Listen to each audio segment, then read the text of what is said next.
Kaixo! Kaixo! Kaixo! Entzule maiteok, zer modu zaudete? Ongi etorriak hau podcastera, hezkidetza eta askatasuna uhinetan zabaltzeko podcasta.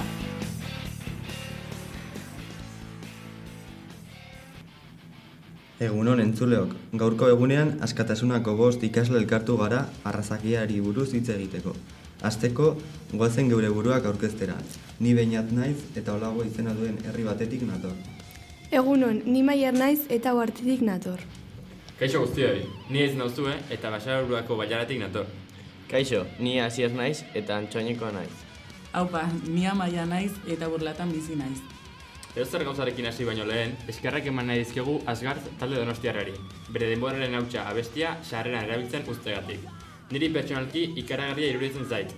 Oso musika ona egiten dute. Asgard taldearengatik izanez balitz ezin genioke podcast honi horren hasiera indartsua eman. Ezagutzen duzue? Ez dut ezagutzen. 2 urte atzerrian emanez banitu baliteke talde hau ezagutzea.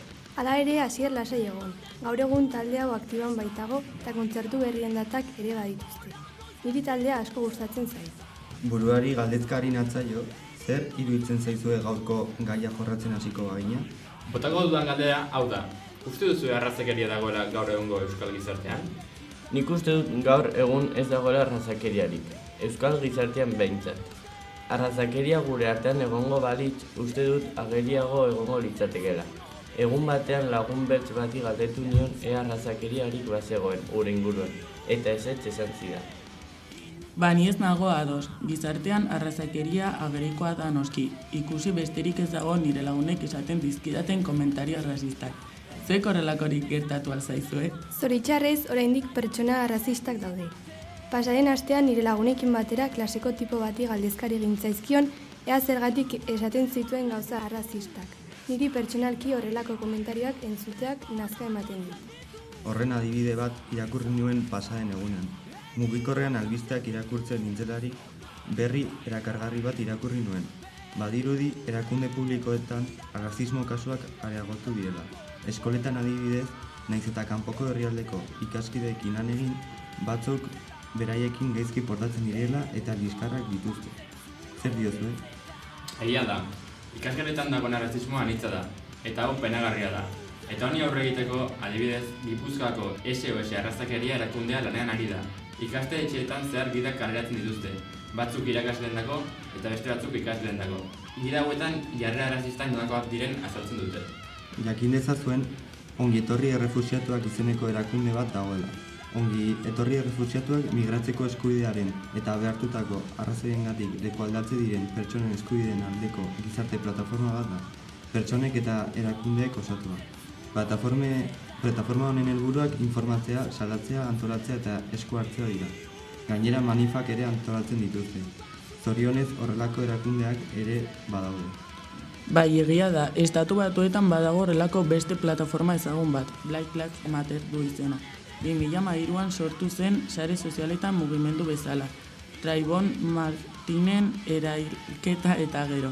Ondoren 2014an beste 2 afroamerikar zituzten Michael Brown eta Eric Garner. Eta gertakari hau dela eta Black Lives Matter mugimendua mundu osoan zehar ezaguna egin zen. Mobilizazio bat antolatu zuten, baina Black Lives Matterren antolatua. Mugimendu honek beltzen eskubidea babesten ditu. Indar handia dauka, Amerikako Estatu Batuetan. Black Lives Matterren esanahia hau da, beltzen bizitzek ere inporta dute. Baina nik galdera bat dut, All Lives Matter eta Black Lives Matter gauza bera dira? Ez dira mugimendu berdina, izan ere kontrako bi mugimendu dira. Black Lives Matter mugimendua betzak beste guztien gainetik jarri nahian dabilela esaten du. All Lives Matterrek. Zoritxarrez, oraindik bizi garen gizarte hontan horrelako jokabideak dira. Jarraitzeko horren beste adibidea gure mugetan imigranteek jasatzen duten xenofobia da.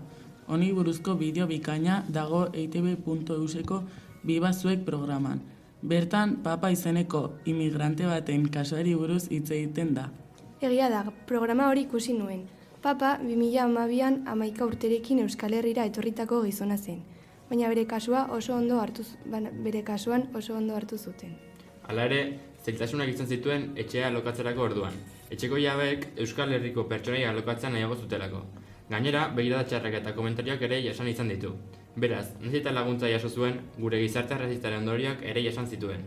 Arrazista gu Bidasua dokumentala ikusi ondoren, nire pentsaera aldatu dut. Dokumentalean ikusi nuena hau zen. Bidasoa ibaian muga zeharkatu nahian pertsona asko itotzen direla, eta Irungo mugak migrazio kopuru handitu da 2018tik. Beste bideak itzi zituztelako. Bai, entzuna daukat, datza da bizitza duin bat lortzeko pertsonak hiltzea. Eta gobernuek zergatik ez dute zer egiten. Beraiek ezagutzen dute egoera, ezta? Noski, jakin badakite. Hala ere, ez zaie komeni gertatutakoa salatzea, interes ekonomiko eta geopolitikoak erabaki guztien atzean daude eta. Eta azkenean, herriak ez egiten ez badu, historia hauek gaizki amaitzen dute. Herria bada hau konpontzen duena, etxean balore eta jarrera kritikoa irakatsi beharko lirateke. Naiz eta eskolan horrelako gaiak lantzen diren, benetan garrantzitsua dena etxean gazteenak ongi hezitzea da. Ez du gogoratzen eskolan horrelako ezer landu genuenik, baina etxean horren inguruan ongi irakatse didate. Ez, guk minen liburua irakurri genuen, Amets Arzaiusena, eta lanketa ezberdinak egin ditugu gai honen inguruan. Bai, guk ere irakurri genuen. Baita guk ere, asko gustatu zitzaidan niri. Nik ere irakurri nuen eskolatik bidalita. Zertaz doa liburua ba? Ibrahima izeneko mutiko bat bere amarekin bizi zen herri batean. Aita hil egiten da eta Ibrahima bere familia aurrera ateratzen saiatzen ari dela bera naia gazteak Al-Hassanek ihes egiten du Europara iritsi nahian. Eta Ibrahima bere bila abiatzen da. Jarraitu nahi duzu, Maier? Bai noski, hasieran Maliko hiriburura doa, Bamakora. Handik Gaoira doa eta bertan tuaregek baitu egiten dute. Eta Talanda esklabu azokan saltzen saiatzen dira. Hirugarren egunean Ibrahimak Talandatik ihes egiten du eta hainbat desabentura eta egoera gogor jasan ondoren batera igotzea lortzen du. Azkenean egoera latzak pasatuta Europara iristen da. Hau bai historia gogorra. Konstiente ez izan arren askoren bizitza ez da erreza izan.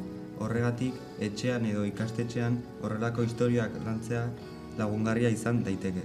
Modu honetan Bidasoan gertatzen dena eraldatu dezakegu. Hala da. Bukatzen joteko, baztertutako beste kolektiboa aipatu nahiko nuke. Denbora asko dramate gure artean, eta badirudi oraindik ez ditugula guztiz onartzen. Ijitoen inguruan ari naiz. Hauen inguruko bideo bat ikusi nuen, Bibazuek programaren zati bat. Bibazuekeko atalo horretan, Palmira izeneko emakume ijito bat dator, berak egiten duena azaltzera. Palmira, Kaledor Kailiko izeneko elkartean sartua dago. Elkarte hau, 1989an sortu zen Bilbon, ijitoen eskubidea defendatzeko. Noizbait entzuna zenuten zerbait elkarte honen inguruan?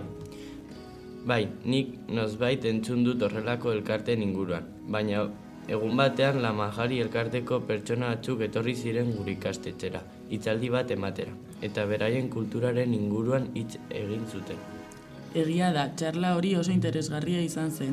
Oroitzen naiz berri bat erakutsi zigula, horretan arrazismo kasu gehienak erakunde publikoetan gertatzen direla esaten zuen.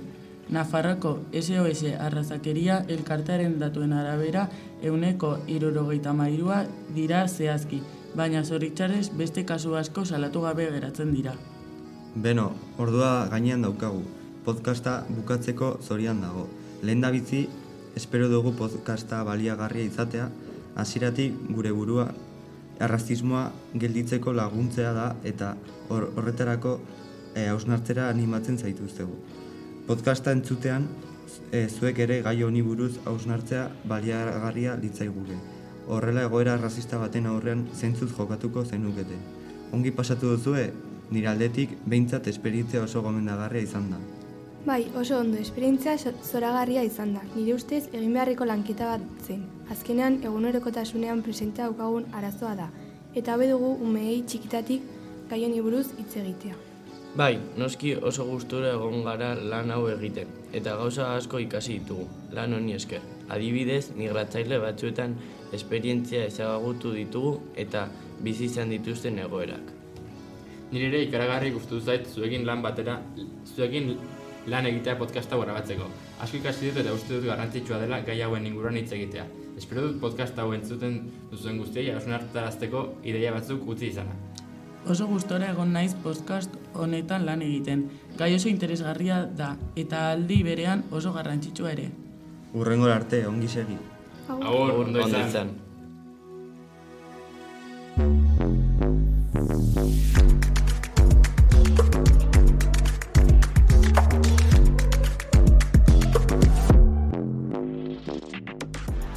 Hau izan da guztia eta hurrengora arte. Agur!